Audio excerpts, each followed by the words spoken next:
Hello hi, ഇന്നൊരു വൈകുന്നേരം 6-8 നമ്മുടെ വീട്ടിൽ ഇന്ന് പറക്കെഴുന്നള്ളിപ്പ് വരികയാണ്. എഴുന്നള്ളത്തെന്ന് വെച്ചാൽ വർഷത്തിലൊരിക്കൽ നമ്മുടെ ദേശത്തിലെ ക്ഷേത്രമായിട്ടുള്ള മൈനാപ്പള്ളിയിൽ ശ്രീ അന്നപൂർണേശ്വരി ദേവി ക്ഷേത്രത്തിലെ പറക്കെഴുന്നള്ളിപ്പാണ്, പറയിടാനായിട്ട്. അപ്പോൾ ഇത്തവണ എനിക്ക് ഭയങ്കര ആഗ്രഹമായിരുന്നു, കാരണം വീട് പണിഞ്ഞിട്ടുള്ള ആദ്യത്തെ പറക്കെഴുന്നള്ളിപ്പാണ്. അപ്പോൾ പറയിടണം എന്ന് എന്തായാലും എനിക്കിന്ന് ജോലിക്കൊക്കെ പോകണമായിരുന്നു. പോയിട്ട് വന്ന് തകർത്ത് വെച്ച് പണിയൊക്കെ എടുത്തിട്ട് ഇപ്പം ശ്വാസം വെട്ടി ഇങ്ങനെ സമാധാനത്തിൽ നിൽക്കുന്നു ഗൈസ്. പിന്നെ ഞാൻ കാണിച്ചു തരാം ഞങ്ങൾ ഒരുക്കിയതൊക്കെ. അവിടെ കോലം എഴുത്താണ്. കോലം മര്യാദയ്ക്കൊന്നും അല്ല എഴുതുന്നത്, കാരണം സമയമൊന്നും കിട്ടിയില്ല. അവിടെ എത്തിയിട്ടുണ്ട് എഴുന്നള്ളത്ത്, ഞാൻ കാണിച്ചു തരാം. കോലം എഴുതുന്നതേ ഉള്ളൂ, പക്ഷെ അത് കറക്റ്റ് ആയില്ല എന്ന് തോന്നുന്നു. ഇവരൊക്കെ എൻ്റെ സ്റ്റുഡൻസ് ആണ്. ഇവരെല്ലാം കൂടെ ചേർന്നിട്ടാണ് എന്നെ ഇതൊക്കെ ചെയ്യാൻ കുറച്ചൊക്കെ ഹെൽപ്പ് ചെയ്തത്.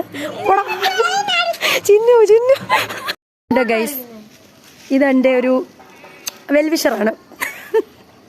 ഹായ് പറ, ഹായ് പറ. ഞാൻ ആരാടാ? നീ അല്ല, ഞാന്. അപ്പൊ ശരി, ഞാൻ കുറച്ചുകൂടെ കാണിച്ചു തരാം.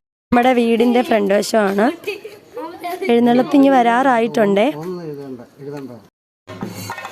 നമ്മുടെ വീട്ടിൽ പറ വന്ന് പോയി കഴിഞ്ഞപ്പോഴത്തേക്കിനും ഈ എഴുന്നള്ളത്തിനാണെങ്കിൽ നമ്മൾ അടുത്ത വീട്ടിൽ ഊണുണ്ടായിരുന്നു, സദ്യ വൈകിട്ടത്തെ.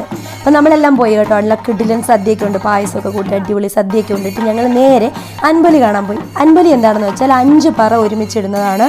അത് അവല്, മലര്, നെല്ലിടുന്നവരുണ്ട്, പഴം, പിന്നെ നമ്മുടെ പിന്നെന്തായിരുന്നു പഞ്ചസാര, ശർക്കര, ഇതൊക്കെ വെച്ചിട്ട് 5 പറ ഇടുന്നതാണ്. അത് 5 വീട്ടുകാരാണ് ചേർന്ന് ചെയ്യുന്നത്. 5 വീട്ടുകാരോടൊപ്പം നമ്മുടെ കുറേ നാട്ടുകാരൂടെ ചേർന്ന് ചെയ്യുന്ന ഒരു പരിപാടിയാണ്. അടിപൊളിയാണ്.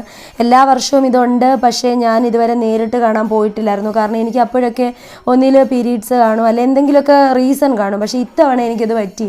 അപ്പോൾ അതുകൊണ്ട് ഞാനും പോയി കാണാനെ കൊണ്ട്. മേളമൊക്കെ മുറുകി വരുമ്പോഴത്തേക്കിനും നമ്മുടെ കൊട പിടിക്കുന്നവരും, പിന്നെ നമ്മുടെ കൊടി പിടിക്കുന്നവർ, പിന്നെ ജീവിതം എടുക്കുന്നവരൊക്കെ, നമ്മുടെ തിരുമേനിമാരൊക്കെ തുള്ളി ഉറയുന്ന കാണാൻ നല്ല രസമാണ്. പിന്നെ നിങ്ങൾക്ക് വീഡിയോയിൽ തന്നെ അത് കാണാൻ പറ്റുന്നുണ്ട്. പിന്നെ കുറച്ച് പിള്ളേരൊക്കെ ചെന്നിട്ട് ഇങ്ങനെ അരിയോരാന്നിങ്ങനെ പറയും. അപ്പോഴത്തേക്കിനും ഈ ജീവിത തുള്ളി അവരുടെ അടുത്തോട്ട് പോകും. കാണാൻ നല്ല ഒരു രസമാണ്, ഭയങ്കര ഓളമാണ് കേട്ടോ. അപ്പോഴേ ഈ ഒരു വീഡിയോ എടുക്കാനെ കൊണ്ട് എനിക്ക് എന്തായാലും അവിടെ കറക്റ്റായിട്ട് ഇരിക്കാനൊരു സ്ഥലം കിട്ടി. അപ്പോൾ അവിടെ ഇരുന്നുകൊണ്ട് അത്യാവശ്യം വീഡിയോ എടുക്കാൻ പറ്റും. ഞാൻ വിചാരിച്ചു ഏതായാലും ഞാൻ പോകുന്നതല്ലേ, അപ്പോൾ ആ വീഡിയോ എടുത്ത് നിങ്ങളെയും കൂടെ ഒന്ന് കാണിക്കാമെന്ന് കരുതി. ഈ നമ്മുടെ വീഡിയോ കാണുന്നവരുണ്ടല്ലോ, ഈ നമ്മുടെ നാട്ടിലൊക്കെ ഉള്ളവരല്ലാത്തുള്ളവരും കാണുമല്ലോ. അപ്പം നിങ്ങളാണെങ്കിൽ നിങ്ങളുടെ നാട്ടിൽ ഈ പറയ്ക്ക് എഴുന്നള്ളത്ത് വരാറുണ്ടെങ്കിൽ അതെങ്ങനെയാണ് എന്നൊക്കെ ഉള്ളത് കമൻറ്റിലിടുക. കാരണം നമുക്കിവിടെ ഒന്ന് അറിയാൻ വേണ്ടിയിട്ടാണ്. നമ്മുടെ നാട്ടിൽ ഇങ്ങനെയാണ് പറയ്ക്ക് എഴുന്നള്ളത്ത്. ഇവിടെ ഇപ്പോൾ ഉത്സവങ്ങളുടെ ഒരു കാലം വരാൻ പോവുകയാണ്. അപ്പോൾ നമ്മുടെ ഈ ഒരു ഷോർട്ട് വീഡിയോ ആയിരുന്നു. കുഞ്ഞു വീഡിയോസുമായിട്ട് വീണ്ടും കാണാം. ചാ ബൈ ബൈ, സീ യു.